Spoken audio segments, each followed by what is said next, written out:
Please welcome to the stage Barbara Robertson, who will be our moderator for tonight. Thank you, Barbara, for being here. Head on over there, and you have your throne. All right. So we have with us the director, Kirk DeMicco.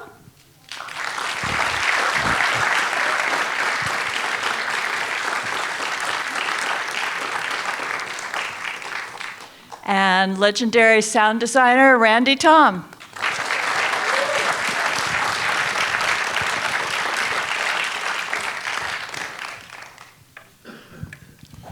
What's this thing? I think they're all live. They're all on. They're all live. All right, so what inspired you to make this movie?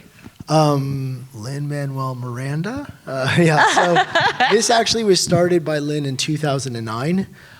He wrote the songs for this movie after In the Heights, before Hamilton, and he had developed it at another studio for about 5 years. And during that time, they had worked on a story, had written about 9 songs, and then the studio was bought by another company, and the project was put into turnaround, which sometimes doesn't end well, but for us it did. And it came to Sony, and we started working on it together as a team in 2016. And so from that point, one of the biggest things that happened was, in the original version of the movie, the screenplay was written by somebody else, but Quiara Hudes, who Lin wrote In the Heights with, came on, and we started working together on the movie, and that really kind of broke open a whole new story and a whole new line of songs that Lin wanted to tell. So what changed and why? Oh, what changed? No, just a little. Well, one big thing that changed was that the creation of Gabi as a character came, and that was modeled after Quiara's sister. Before, it was a movie that had very much always the story of Andrés and Vivo, and that was something that Lin was feeling very, really meant a lot to him, and he used to talk about how he would watch performers on the subway who were, in a team and busking, and the idea of what would happen after you lose a partner, and where do you go from there, and the idea that you spent your whole life learning one act, and you do it 10 times a day, every day for many years, and that's all you know. And the love that those two had, and a guy like Vivo who never thought past not having Andrés. And so the what if and the journey that he took before in the previous version had to do with more of an animal story, where he went off with a lot more animals. And so we wanted an aspirational female character, number one. And number two, there was an idea that we wanted Vivo to have the opposite and this sort of shock of encounter, because he was raised in Havana by an elderly man who was a man of tradition and his musical taste and the way he lived.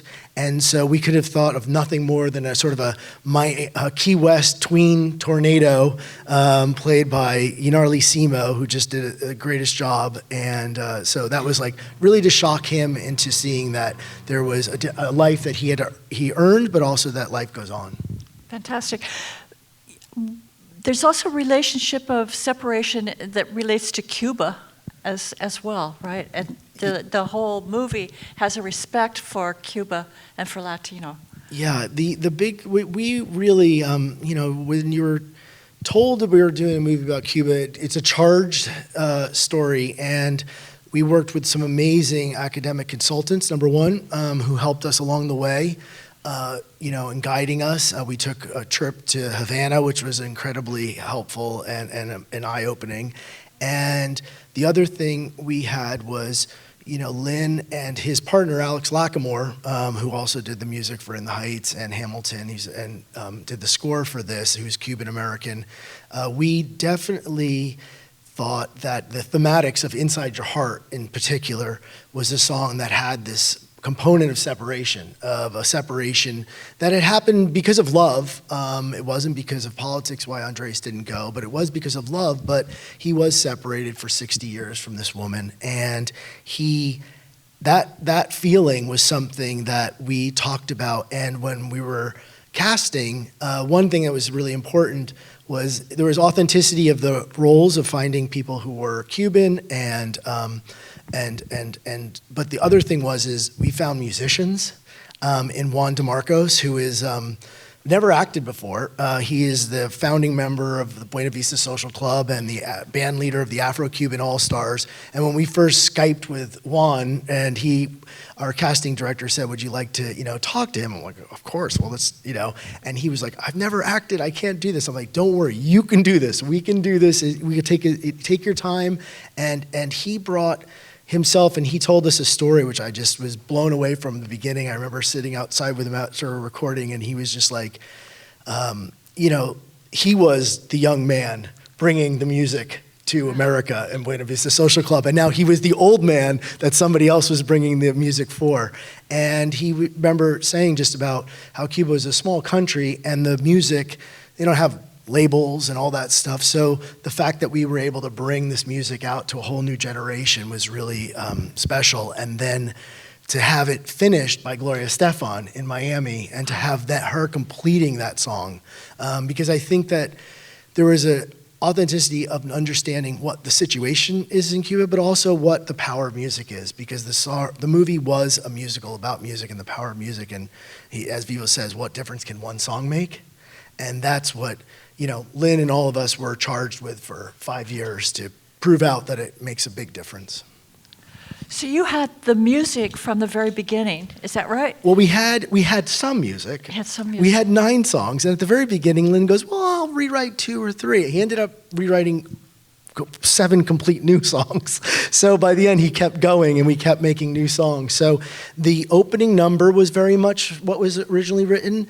The second number, Mambo Cabana, tune-wise is very similar, except the storytelling is different. Yeah. And from that point forward, it's entirely new songs. All the other songs were brand new, written bespoke for this version of the story. So you had songs before you had storyboard.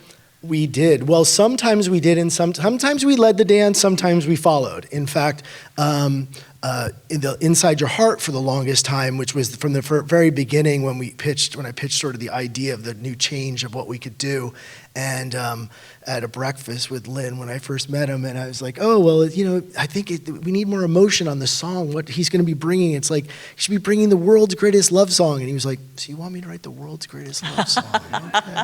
I'm like, you can do it. No, so we actually had a Juan Luis Guerra song in there for a long time, and then even that, as a temp song, he's like, oh, yeah, great, now it's one of the greatest love songs you put in there that I have to top. So sometimes we would put placeholder songs in, and what was really crazy is one thing, Own Drum, which is sung by Ynairaly, we had imagined that from the very beginning being this, what could shock Vivo, a guy who grew up with, Andrés and Havana, and that would be like to be dropped into a Missy Elliott music video, right? And so, crazy enough, years later, Ynairaly does it, she's 10 years old, she does this song at the beginning, and then 2 years later, we're finishing the film, and lo and behold, the song goes out when we find out. And I remember when Lin FaceTimed me, it was like, Missy Elliott decided to drop in on the ending track and do a feature, and we were all like, she's in our movie? Like, it was so amazing, because it was like this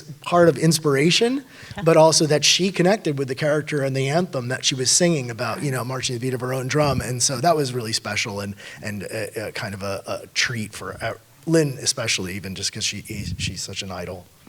Wow. Randy, were you involved from the beginning? So, no, certainly not from the beginning. But it's a musical, yeah. But I think Kirk got in touch with me maybe about 2 years ago.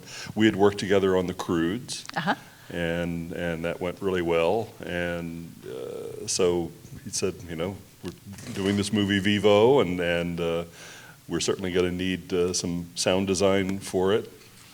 And one of the early questions was what Vivo's voice would sound like. I was wondering what, yeah. And Lin-Manuel Miranda does Vivo's voice for all of the singing and all of the English and all of the Spanish language. But we also felt that Vivo should have a kind of animal essence about him also. So that was my job to spearhead figuring out what that would mean. So what did you make his voice from? Lots of things. There is some kinkajou in there. Really? Yeah. He's a kinkajou. He's not a monkey. And so there is some kinkajou in there, but there are all kinds of other animals as well, and my voice almost always makes it into these projects that I work on in one way or another.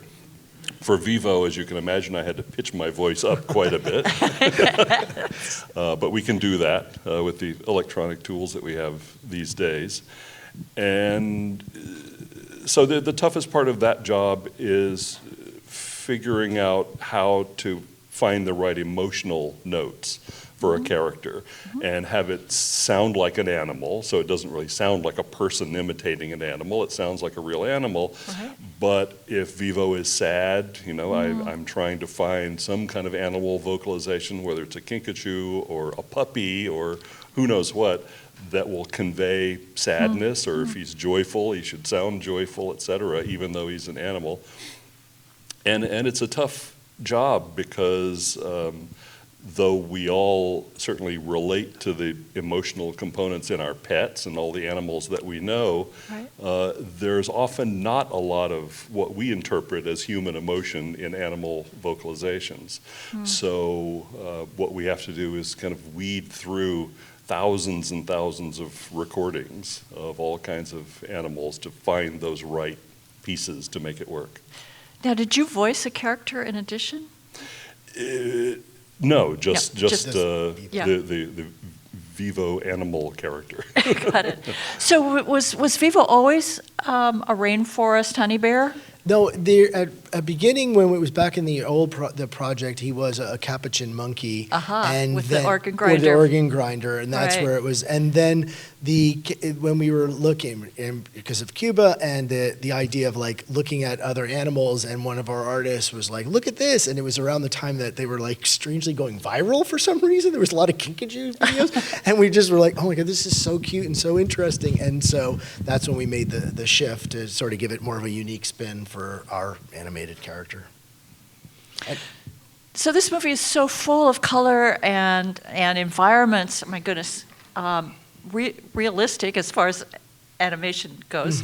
Realistic environments, dialogue, music, animation. Where did you start? Well, we knew the other part of the equation was knowing that we were starting in Cuba. And it was a road trip and going through 4 visual resets of Havana to Key West to Everglades to Miami. Yeah. Our production designer, Carlos Zaragoza, was very inspired by these like 50s travel posters and trying to bring this sort of, making it an unapologetic musical and making it look like a musical from the 50s. Felt like we could play with that in animation and we didn't have to go with it looking photoreal. And so we decided, and building off of what the studio had done with Spider-Verse and some of the tools that were already developed, we got to build these sort of like in the Mambo Cabana sequence, which a lot of people would think that's 2D hand-drawn. That's all 3D with CG models and everything shaded to look like it's flat and then drawn over thousands and thousands or maybe millions of lines of line drawings over the top of it. So it appears like it's in 2D animation. From like the 1950s. That was our inspiration.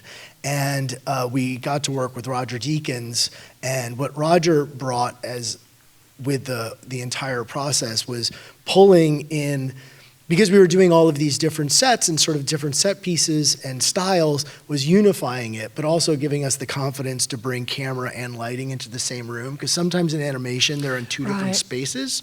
And so when Roger would arrive, we'd have these meetings that would bring it together.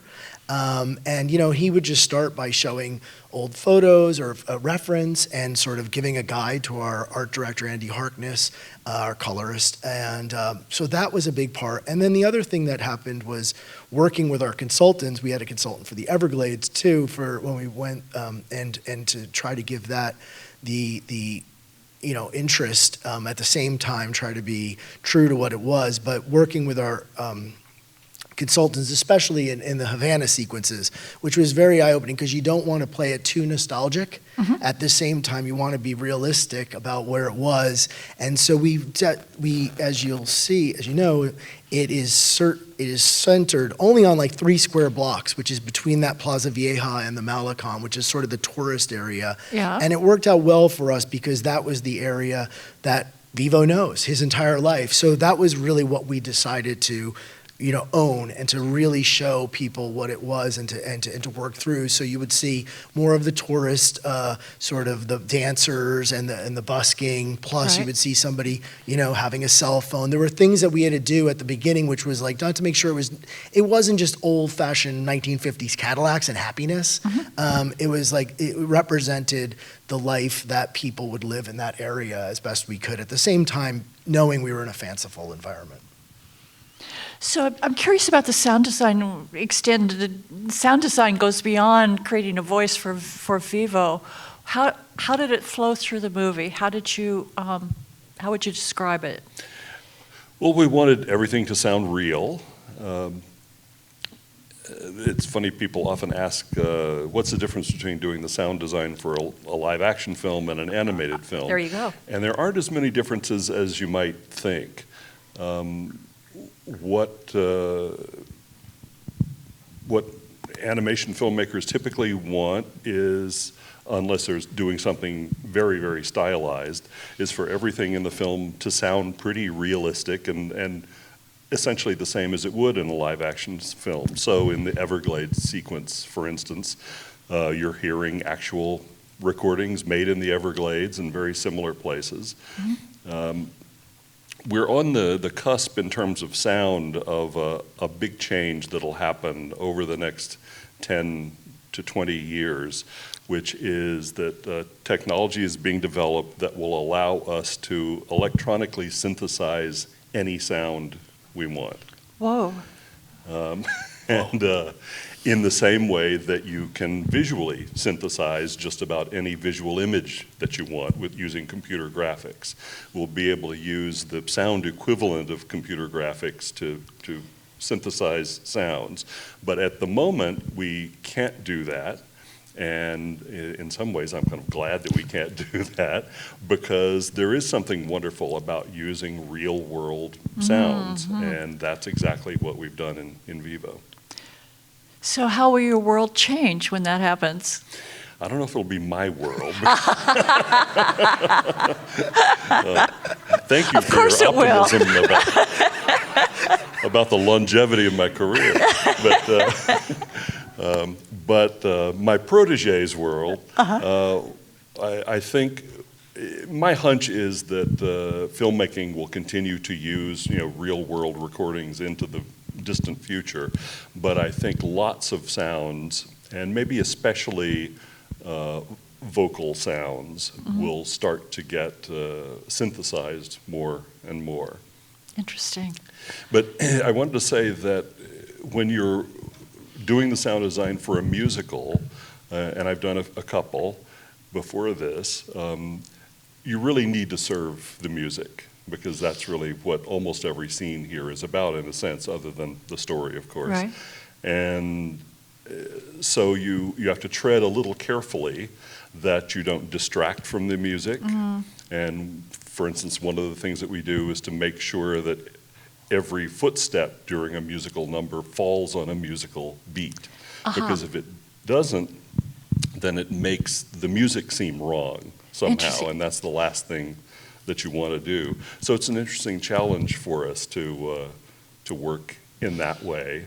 And sound certainly is always second or third fiddle, but we definitely play second fiddle during these musical sequences, but it's kind of an honor to have that discipline and to do whatever is necessary to make those sequences work. So you have to do rhythmic sound.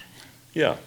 We had a fun session with Alex Lacamoire in the music recording studio at Skywalker for the scene in which Gabi and Vivo are on the raft and they're improvising percussion with the various objects on the raft. And Kirk and Lynn and Alex and all the rest of us wanted those sounds to seem like kind of found sounds. They should sound like old license plates and various things that had accumulated on this raft. And so we went out and found all kinds of props like that and brought them into the mix studio and brought in a professional percussionist friend of Alex's and just had a great time for several hours improvising these percussion sequences. What a great job you have. Lots of fun. It sounds like great fun. Tell me about the musicians that you have on a film. Well, the musicians, it's very interesting because this was because of COVID, we made a lot of this film under the lockdown, and we actually ended up scoring the film in Vienna. Oh my and gosh. with Alex and Lynn in New York, us in Los Angeles, and Randy, Gary up here, and it was really amazing because it was in January. It was January. It was January. Everything just went by like in a minute last year.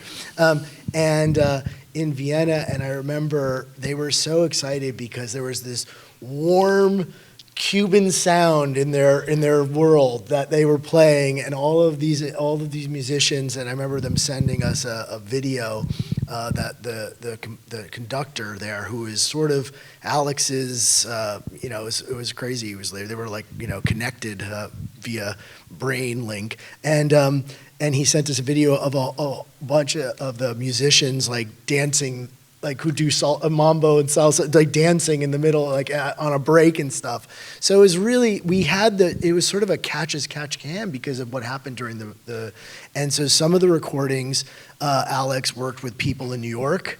And so I imagine you guys had a lot of putting pieces together from all over. It wasn't exactly as planned. I mean, the thing about not as planned is that song, Keep the Beat, that Randy was just speaking about. Lin wrote that right in the middle of the first summer of that lockdown. It was the last song he wrote. And if you listen to the lyrics about leaning into the curve when the road bends, that is all the beginning of what we were going through. And that sort of zeitgeist that he was capturing about just trying to keep the beat and carrying on, and that's all you can do. And so, and like I say, that one, he would be recording on his iPhone and then passing things off to Alex, and Alex would be doing so. There was things that happened not as we planned, so it's sort of but the fact that it all came back to team music, and that's what it became, with the producers and Randy and his team, and pulled it all together. I don't know how they did it. So, but you also were affected by the pandemic. It wasn't just the music side, the animation, the storyboarding, the layout, everything was, you talked about working with Roger Deakins, but you probably weren't doing that side by side, or were you? Well, by the time that happened, Roger, that was virtual at that point. We had done a lot with Roger in studio for the first few years, but the one thing we had an advantage of at Sony Animation was that Sony is already set up to work distance, because the back end of the studio is in Vancouver, Canada. Right. And so we would be driving into Culver City at that point and video conferencing with Vancouver anyway. So this time we just didn't have to drive into Culver City. So and what happened up there though in Vancouver, which was so amazing, that I think they said, Kevin Webb, our head of animation, said that it was within like 4 or 5 days that they had all of the entire studio set up at home with home units to start animating. And the crazy thing about it was they told us at one point, they're like, I'm like, how's it going? And they're like, oh, we don't want to tell you. I'm like, why? Is it bad? They're like, no, it's actually better than it was before. And we're like, what? And they're like, yeah, people are animating at night, and they just get on their computer when they can't sleep, and they're animating shots. We don't expect this to last. And they're like, no, don't get too used to it. I'm like, what? And it really did. For all of us, it became a life raft, and Lin's music, it was something that we could all get around, and it was a joyful experience and a joyful story, and that people, now that they were home, have a little time, they're like, okay, maybe I'll do it on a Saturday afternoon, where you're not going to drive into your office and work for 30 minutes. So in some ways, I think that was I don't know if it will last. They tell me it's not, so they expect less productivity in the future is what they say. They'll make them go back to the office. And we had a similar experience Really? In the sound department. I'm based at Skywalker Sound, which is 10 or 12 miles from where we're sitting, and that's where we did the sound editing and sound mixing for the movie. And a lot of the people were working at home. Some of us would come into the ranch, and we had great protocols to keep everybody safe. there. And I think we're all surprised at how efficient it turned out to be. What about the dialogue?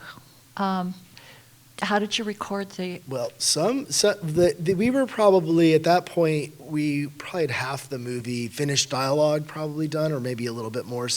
But some of the people I didn't get to meet in person. Some people recorded from Leslie Baker, who plays the bus driver from The Office. I remember recording him, and he was in his closet, and because we would say, please set up in a place where there's a closet's the best place because it's got sound, and he was just in his master closet, and so we met. And, people really rallied and did a great job. And so they would do the same thing, the protocols that Sony would send.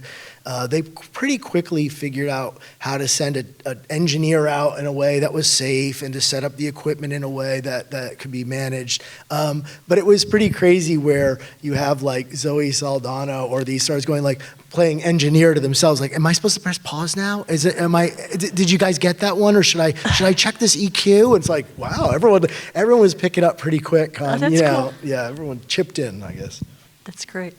So a couple questions about decisions you made. Why did you decide to use 2D animation for the, mostly it's memories, right? Yes, that was really an idea that came about. It was inspired by the sort of the Jim Flora designs of mid-century modern jazz records and really cool. The thought was that Vivo and Andrés have no picture of Miami outside of what was in his apartment. He has 50s. In the 50s, and he has no access to, CNN. He doesn't have TV. He's not watching anything. He didn't have any internet.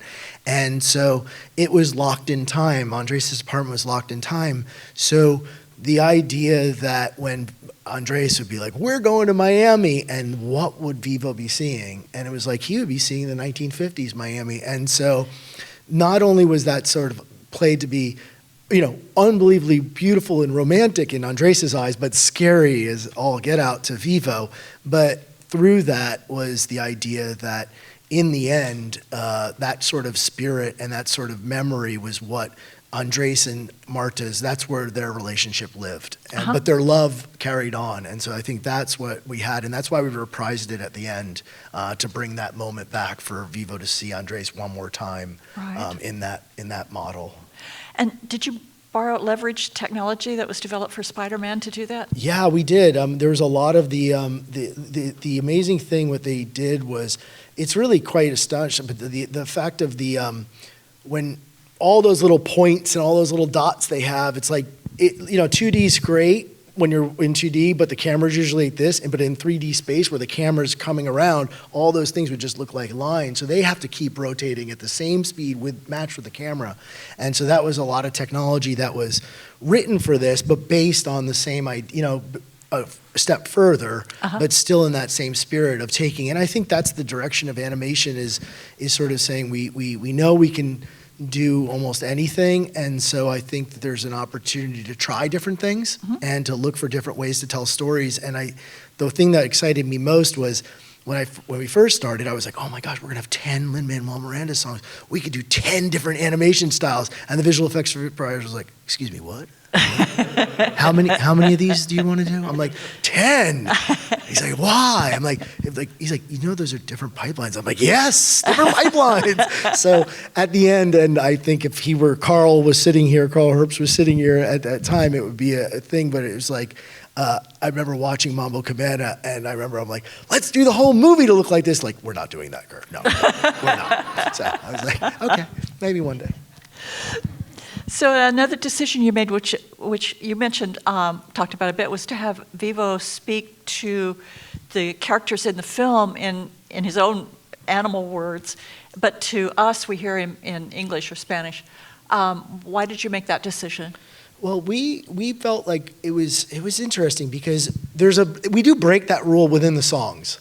Oh, like right. Gabi and Vivo sing to each other almost, and I think That's that right. when music starts, it's the alibi to do whatever you want. It's like a musical theater. You can have, if there's a spotlight here, they could both be hearing each other's thoughts. That's part of the language of it. So we were able to do that. But the one real fun thing, and I think really, and it's thanks to Randy and his team, was in the third act, Vivo doesn't talk very much in English, and it's still so emotional when he has to communicate to Gabi just through those sounds. And there's something I believe you project upon, as you're saying, your animal or a baby that doesn't speak. You project all the best of yourself onto it. Anything starts talking, you're like, oh boy, here it goes.